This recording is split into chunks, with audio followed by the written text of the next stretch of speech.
আসসালামু আলাইকুম বন্ধুরা, কেমন আছেন সবাই? আজকের ভিডিওতে আমরা রাশিয়ার বেশ কিছু গুরুত্বপূর্ণ বিষয় নিয়ে আমরা আলোচনা করব আমাদের আজকের এই ভিডিওতে।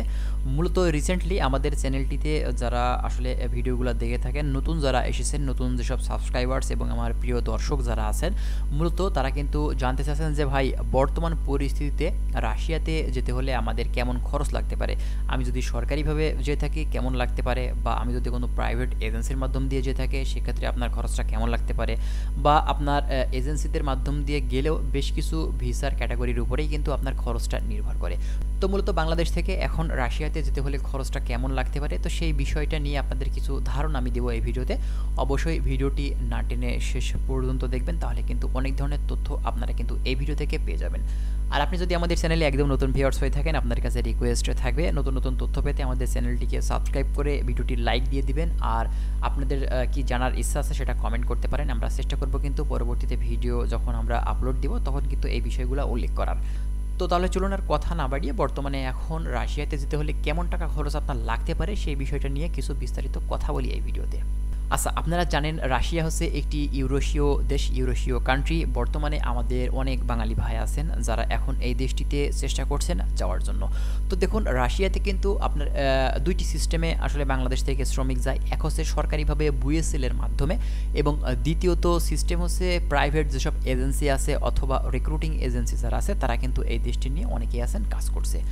আচ্ছা, বাংলাদেশ থেকে যারা এখন এই বুয়েসেলের মাধ্যম দিয়ে আপনি যদি রাশিয়াতে যাওয়ার জন্য ট্রাই করেন, মূলত আপনারা কি সিস্টেমে কিভাবে যাবেন? দেখুন, রাশিয়াতে বুয়েসেলের মাধ্যমে যারা যায় মূলত এরা কিন্তু স্কিল ওয়ার্কার, যাদের কাজের দক্ষতা আছে। অনেক কোম্পানি আছে তারা কিন্তু সরাসরি কোম্পানি থেকে ডেলিগেটের মাধ্যমে বাংলাদেশ থেকে ইন্টারভিউ নিয়েও কিন্তু অনেক কোম্পানি লোক নিয়ে থাকে। অনেক কোম্পানি আছে বিভিন্ন ট্রেনিং সেন্টার থেকেও কিন্তু লোক নিয়ে থাকে। এক কথাতে যাদের কাজের স্কিল আছে মূলত তারাই কিন্তু বুয়েসেলের মাধ্যমে যেতে পারবে, ঠিক আছে? এবং ভিসা হওয়ার চান্স কিন্তু অনেক বেশি। আর আপনারা যদি প্রাইভেট কোনো এজেন্সি বা রিক্রুটিং কোনো এজেন্সির মাধ্যম দিয়ে রাশিয়াতে যেতে চান, সেক্ষেত্রে কিন্তু আপনার খরচটা একটু বেশি লাগবে। তো বুয়েসেলের মাধ্যম দিয়ে গেলে আপনি কিন্তু অনেক কম খরচেই যেতে পারবেন, সেটা কিন্তু 2 থেকে 3 লক্ষ টাকার ভিতরেই আশেপাশেই কিন্তু হয়ে যাবে। আর রিক্রুটিং এজেন্সি অথবা প্রাইভেট যেসব এজেন্সি আছে মূলত এদের মাধ্যম দিয়ে গেলে কেমন খরচ হবে সেটা নিয়ে কথা বলি। দেখুন, আপনি যদি ফ্যাক্টরি ওয়ার্কার হয়ে থাকেন, আপনার যদি কাজের কোনো অভিজ্ঞতা না থাকে, আপনি যদি একটা সাধারণ শ্রমিক হয়ে থাকেন, যদি ফ্যাক্টরি মানে লেবার পদে যেয়ে থাকেন, সেক্ষেত্রে আপনার খরচটা কিন্তু 4 থেকে 5 লক্ষ টাকার ভিতরে কিন্তু হয়ে যাবে। এটা স্থানকাল পাত্রভেদে অল্প কিছু কম বেশি হতে পারে। এখন অনেকেই বলবেন যে ভাই, আমার এজেন্সি আমার কাছ থেকে 8 লক্ষ টাকা চেয়েছে। ভাই, এখন আপনার ভিসা মূলত কী টাইপের ভিসা, কোন ক্যাটাগরির ভিসা, এটা ভাই আগে জানতে হবে আপনার কী কাজের উপরে নিয়ে যাচ্ছে। দেখুন, যারা বিল্ডিং কনস্ট্রাকশন সেক্টরে যায় মূলত এদের খরচটা কিছুটা বেশি হয়ে থাকে। অনেক ক্ষেত্রে দেখা যায় 7 লক্ষ থেকে 8 লক্ষ টাকা পর্যন্ত লেগে থাকে, ঠিক আছে? তো দেখুন, বিল্ডিং কনস্ট্রাকশন সেক্টরে বেশি টাকা লাগলেও এখানে কিন্তু স্যালারিটা একটু বেশি পাওয়া যায়।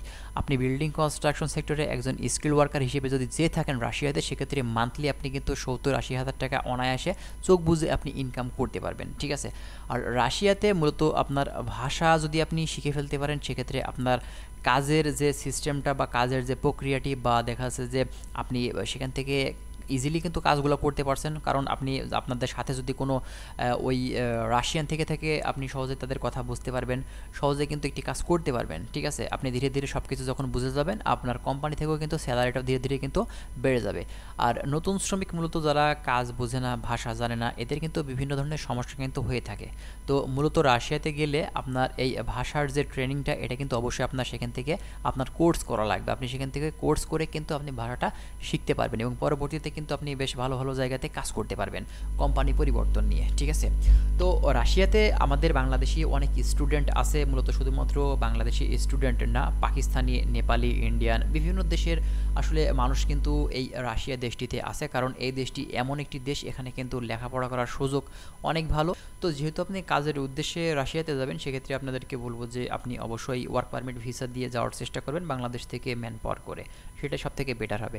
আর আরেকটা জিনিস সেটা সবথেকে ভালো হয়, সেটা হচ্ছে আপনি যদি বুয়েসএল এর মাধ্যম দিয়ে ট্রাই করেন, তবে বুয়েসএল এর মাধ্যমে সবসময় কিন্তু আসলে শ্রমিক নেয় না। বেশ কিছু সময় আছে কোম্পানি থেকে সরাসরি বুয়েসএল এর মাধ্যম দিয়ে যোগাযোগ করে আপনার ডেলিগেটের মাধ্যম দিয়ে কিন্তু শ্রমিক নিয়ে থাকে। তো আপনারা যদি চেষ্টা করেন, বা আপনি যে সময়টা বাংলাদেশ থেকে ওয়েস্ট করবেন, ওই সময়টা যদি আপনি মানে স্কিল নিতে চেষ্টা করেন কোনো ট্রেনিং সেন্টার থেকে, এটা কিন্তু সবথেকে বেটার হয়। আপনি যদি একটি স্কিল সার্টিফিকেট অর্জন করতে পারেন বা কাজের দক্ষতা যদি আপনি বানাতে পারেন আপনার যাওয়ার আগ পর্যন্ত, সেক্ষেত্রে কিন্তু আপনি সেখান থেকে ভালো একটা টাকা মান্থলি কিন্তু আপনি আর্নিং করতে পারবেন। ঠিক আছে?